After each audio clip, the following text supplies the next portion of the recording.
Unified 911, anong matutulong namin sa'yo? Anya ti maitulong mi ken kapo. Anong may tatabang ko sa imo? Unsay akong ikatabang nimo? Ngini makadabang na misal ka no. Sa anumang wika o dialekto, may tulong na darating sa iyo.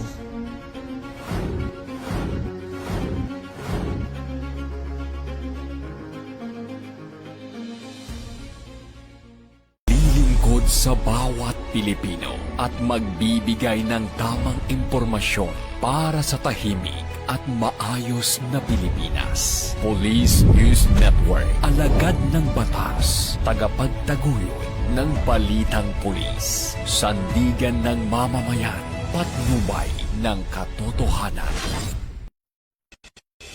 La Campo Crame, maghahatid ng pinakahuling kaganapan at nagbabagang balita. Ito ang PNN Police News Network.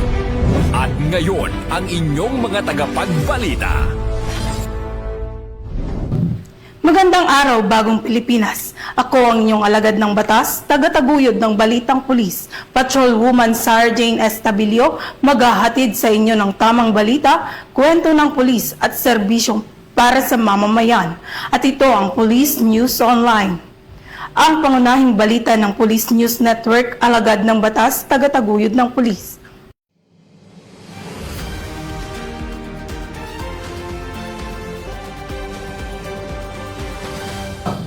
Narito ang mga balitang hatid ng ating PNN correspondents mula sa iba't ibang panig ng bansa.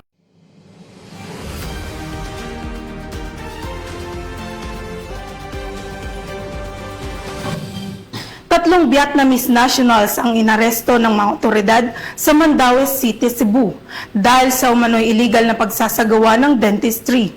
Matapos ma-impound ang kagamitan at matukoy ang kanilang operasyon mula sa National Headquarters ng Philippine National Police, Patrolman Edwin Baris sa report.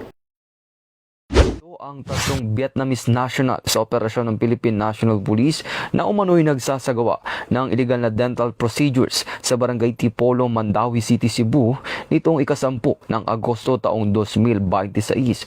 Ayon sa PNP, nahuli ang mga suspect na aktwal na nagsasagawa ng dental procedure gaya ng pagbubunot ng ngipin kahit wala silang kinakailangan certificate of registration, professional card at special permit mula sa Professional Regulatory Board of Dentistry. Isinagawa ang operasyon sa pinagsanib puwersa ng CIDG Mandaue City, CIDG Field Unit 7, NBI Cebu, Philippine Dental Association Mandaue Chapter kasunod ng reklamong inihain ng PDA. Ang mga suspect ay naharap sa kasong paglabag sa Republic Act No. 9484 o Philippine Dental Act of 2007.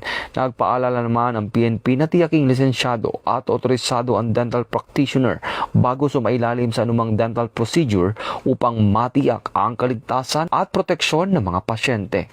Mula dito sa National Headquarters ng Philippine National Police, ako ang inyong PNN correspondent, Patrolman Edwin Baris, alagad ng batas, tagataguyod ng Balitang Pulis. Maraming salamat, Patrolman Baris. Patuloy ang serbisyong nararamdaman ng mga kapulisan sa lugar na sinalanta ng sama ng panahon. Matapos makiisa ang Abra 2nd Provincial Mobile Force Company sa relief operations para sa mga residenteng naapektuhan ng bagyo at habagat sa Bukay, Abra. Mula sa Bangged, Abra, Patrolwoman Maria Ella Garcia sa detalye. Ang mga tauhan ng 2nd Abra Provincial Mobile Force Company sa pangunguna ni Police Captain RJM Gonzales, Operation PCO, sa isinagawang relief operations para sa mga residenteng naapektuhan ng bagyo at habagat sa Barangay Pagala, Bukay, Abra. Katuwang ng 2nd Abra PMFC ang Local Government Unit, Municipal Disaster Risk Reduction and Management Office, Bukay Municipal Police Station, Bureau of Fire Protection, Bukay District Jail at mga barangay health workers sa paghahatid ng tulong sa komunidad. Humigit kumulang 200 na residente ang nakatanggap ng kinakailangang tulong mula sa sinagawang humanitarian mission. Naglaan din ng 2nd Abra PMFC ng Police Assistance at Transport Support, kabilang ang pagtulong sa paghahatid ng mga relief goods patawid ng ilog, upang matiyak na ligtas at maayos na makarating ang mga pangunahing pangangailangan sa mga pamilyang naapektuhan. Sa kabila ng malakas na agos ng ilog at masamang lagay ng panahon, hindi naging hadlang ang panganib upang maisakatuparan ang misyon. Sa pamamagitan ng pagkakaisa, koordinasyon at pagtutulungan ng iba't ibang ahensya, matagumpay na inahihatid ang mga pangunahing supply sa mga residenteng higit na nangangailangan. Ang naturang operasyon ay patunay na sa panahon ng kalamidad, ang tunay na serbisyo ay hindi lamang nasusukat sa salita, kundi sa aktwal na pagkilos, malasakit at kahandaang tumulong. Patuloy na naninindigan ang Philippine National Police na maging katuwang ng bawat komunidad sa oras ng pangangailangan. Sa bawat hamon at kalamidad, patuloy tayong kikilos upang matiyak na walang mamamayang maiiwan, walang pamilyang makakalimutan at walang nangangailangan ng tulong ang hindi maaabot. Bagong PNP para sa bagong Pilipinas. Serbisyong mabilis, tapat at nararamdaman. Mula dito sa Bangged Abra, ako ang inyong Police News Network Correspondent, Patrolwoman Maria Ella Garcia, alagad ng batas, tagataguyod ng balitang pulis.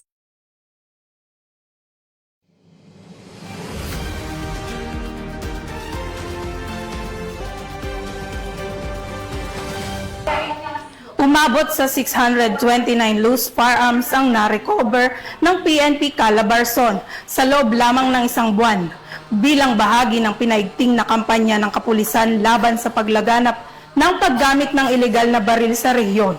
Mula sa National Headquarters ng Philippine National Police, muling magbabalita dyan si Patrolman Baris.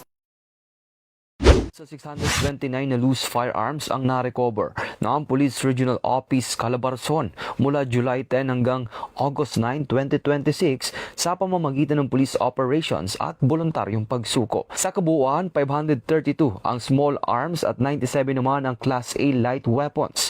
Kabilang sa mga nasabat ang 167 firearms ng Regional Civil Security Unit 4A at 150 ng Regional Forensic Unit 4A Crime Laboratory. Samantala may siyam na sasakyan ding na-recover na sangkot sa iba't ibang insidente at kasalukuyang nasa kustodiya na ng mga otoridad. Patuloy ang operasyon ng PNP at kooperasyon ng publiko upang maiwasang magamit sa krimen ang mga loose firearms upang mapanatili ang peace and order sa Calabarzon. Mula dito sa National Headquarters ng Philippine National Police, ako ang inyong PNN Correspondent, Patrolman Edwin Baris, alagad ng batas, tagataguyod ng Balitang Pulis.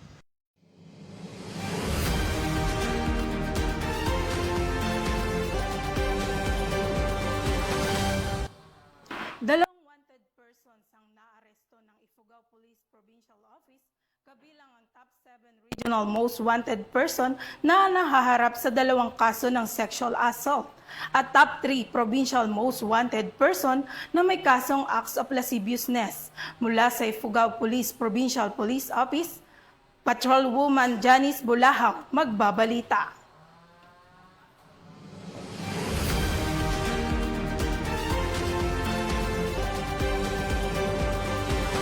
Matagumpay na naaresto ng Ifugao Police Provincial Office ang number 7 Regional Top Most Wanted Person at number 3 Provincial Top Most Wanted Person sa magkahiwalay na operasyon na isinagawa sa mga bayan ng Aguinaldo at Union, Ifugao.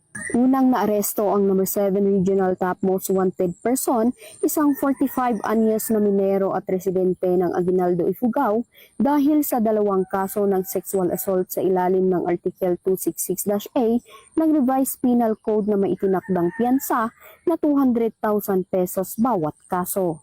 Ang matagumpay na pag-aresto ay bunga ng pinagsamang pagsisikap ng Aguinaldo Municipal Police Station sa pamumuno ni Police Captain Edwin Inhumang, katuwang ang Provincial Intelligence Unit, 2nd Ifugao Provincial Mobile Force Company, 1st Maneuver Company RMFB 15 at Regional Intelligence Unit 14. Samantala, dakong 8:20 ng umaga noong Agosto 12, 2026 na aresto rin sa Hiyon, Ifugao ang number 3 Provincial Top Most Wanted Person, isang 33 anyos na manggagawa at residente ng nasabing bayan.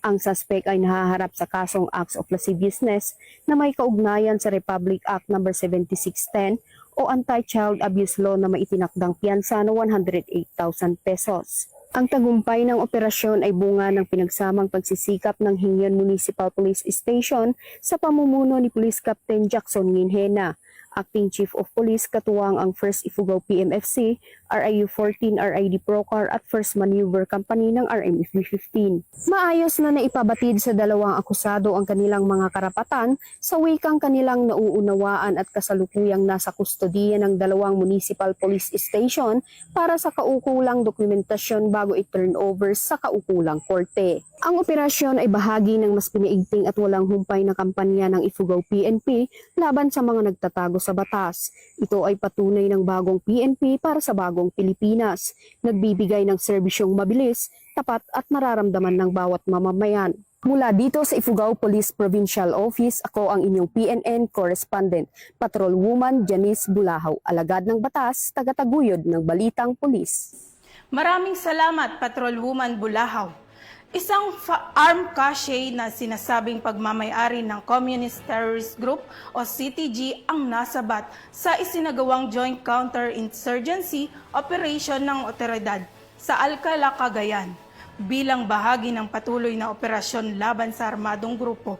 Mula sa 11th Special Action Force, Patrolwoman Cherilyn Kalumpita magbabalita.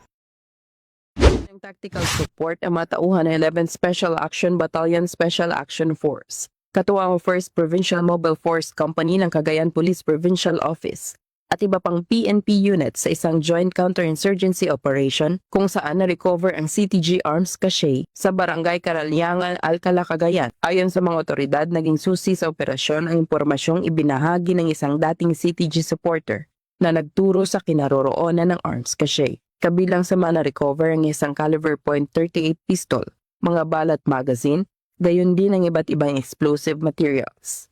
Ang mga nakumpiskang pampasabog ay itinurn over sa PECU Cagayan AOD K9 Group para sa ligtas na disposal habang iba pang recovered items ay nasa kustodiya ng Alcala Municipal Police Station para sa dokumentasyon at kaukulang disposisyon.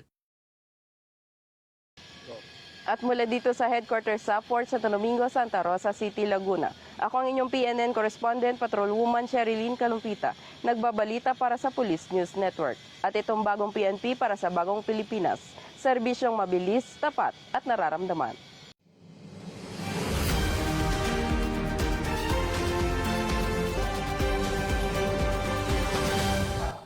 At para sa ating weather forecast ngayong araw, patuloy na umiiral ang habagat sa buong bansa na nagdadala ng maulap at mga pag-ulan sa iba't ibang rehiyon.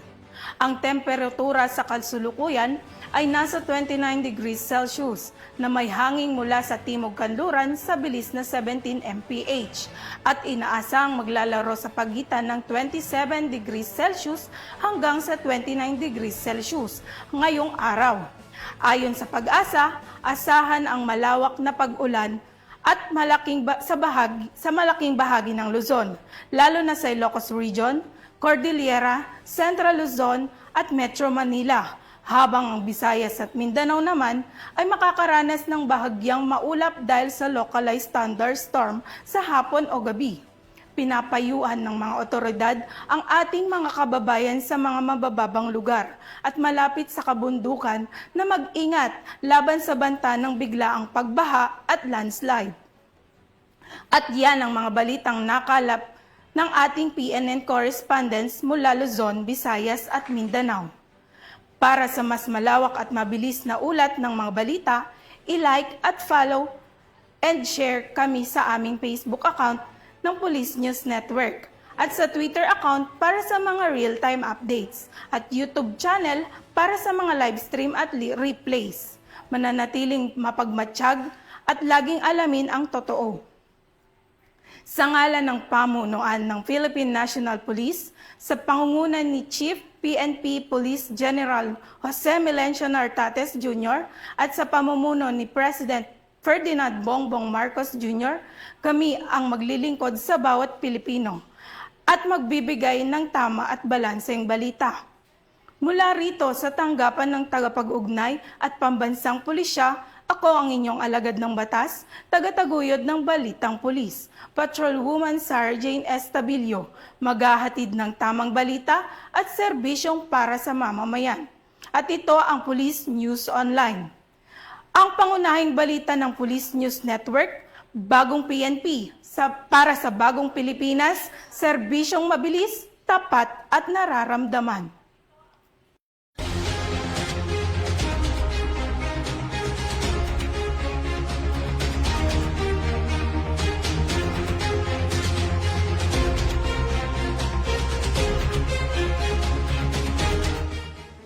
Police News Network, alagad ng batas, tagapagtaguyod ng balitang pulis.